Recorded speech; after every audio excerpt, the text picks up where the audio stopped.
and new music and pictures and so on. If they hadn't gone to that studio party at Moira Morrison's, if Moira Morrison hadn't said as they were leaving, "I'm going to rescue your wife, selfish man. She's like an exquisite little Titania." If Isabel hadn't gone with Moira to Paris, if... The train stopped at another station, Bettingford. Good heavens, they'd be there in 10 minutes. William stuffed that papers back into his pockets. The young man opposite had long since disappeared. Now the other two got out. The late afternoon sun shone on women in cotton frocks and little sunburnt, barefoot children. It blazed on a silky yellow flower with coarse leaves which sprawled over a bank of rock. The air ruffling through the window smelled of sea. Had Isabel the same crowd with her this weekend, wondered William. And he remembered the holidays they used to have, the four of them, with a little farm girl, Rose, to look after the babies. Isabel wore a jersey and her hair in a plait. She looked about 14. Lord, how his nose used to peel! And the amount they ate, and the amount they slept in that immense feather bed with their feet locked together. William couldn't help a grim smile as he thought of Isabel's horror if she knew the full extent of his sentimentality. "Hello, William." She was at the station after all, standing just as he had imagined, apart from the others, and William's heart leapt. She was alone. "Hello, Isabel." William stared. He thought she looked so beautiful that he had to say something. "You look very cool." "Do I?" said Isabel. "I don't feel very cool. Come along. Your horrid old train is late. The taxi's outside." She put her hand lightly on his arm as they passed the ticket collector. "We've all come to meet you," she said, "but we've left Bobby Kane at the sweet shop to be called for." "Oh," said William. It was all he could say for the moment. There in the glare waited the taxi, with Bill Hunt and Dennis Green sprawling on one side, their hats tilted over their faces, while on the other Moira Morrison, in a bonnet like a huge strawberry, jumped up and down. "No ice, no ice, no ice!" she shouted gaily, and Dennis chimed in from under his hat, only to be had from the fishmongers, and Bill Hunt, emerging, added, "with whole fish in it." "Oh, what a bore!" wailed Isabel, and she explained to William how they had been chasing round the town for ice while she waited for him. "Simply everything is running down the steep cliffs into the sea, beginning with the butter." "We shall have to anoint ourselves with butter," said Dennis. "May thy head, William, lack not ointment." "Look here," said William, "how are we going to sit?" "I'd better get up by the driver." "No, Bobby Kane's by the driver," said Isabel. "You're to sit between Moira and me." The taxi started. "What have you got in those mysterious parcels?" "Decapitated heads," said Bill Hunt, shuddering beneath his hat. "Oh, fruit." Isabel sounded very pleased. "Wise, William. A melon and a pineapple. How nice." "No, wait a bit," said William, smiling, but he really was anxious. "I brought them down for the kiddies." "Oh, my dear!" Isabel laughed and slipped her hand through his arm. "They'd be rolling in agonies if they were to eat them. No," she patted his hand, "you must bring them something next time. I refuse to part with my pineapple." Cruel Isabel. "Do let me smell it," said Moira. She flung her arms across William appealingly. "Oh!" The strawberry bonnet fell forward. She sounded quite faint.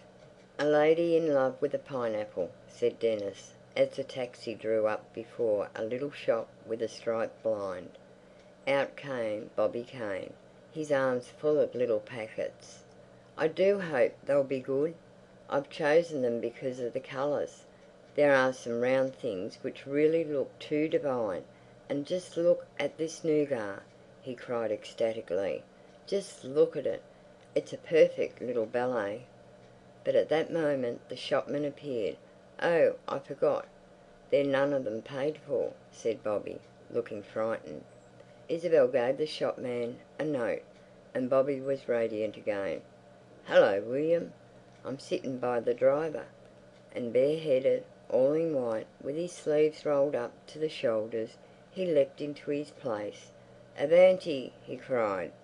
After tea the others went off to bathe, while William stayed and made his peace with the kiddies.